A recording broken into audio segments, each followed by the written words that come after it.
6003, 6004. ఏంటైతే కాలుతో గొయ్యి వేస్తాను.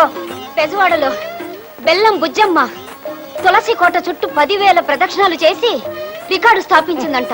నేను 11,000 ప్రదక్షిణాలు చేసి కొత్త రికార్డు నెలకొల్పబోతున్నాను. అందుకే రాత్రి నుంచి ఇలా తిరుగుతూనే ఉన్నాను. నీ నెలకొల్పటా, నీ నల్లులు గుట్ట నడిచి నడిచి ఎంత గోయితో చూడు. అవును, నా జేబులో డబ్బులు ఉండాలి. ఏమైనాయి? నేనే తీసా. 41. నువ్వు తీసావా? నేను అక్కడ తచ్చి చెడి కింద మీద పడి డబ్బు సంపాదించి తెస్తుంటే వెచ్చలు విడిగా ఖర్చు చేసేయడం అలవాటు అయిపోయింది నీకు. నావి 6043, మా ఆయనవి 3, 6046.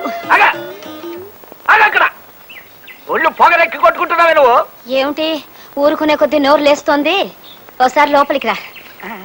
ఏం లేదు, నీతో చిన్న పనుంది, రా చెప్తా. అమ్మ తులసమ్మ, మిగతా 5,000 వచ్చి తిరుగుతానమ్మా. పద నువ్వు తిరుగు. పద.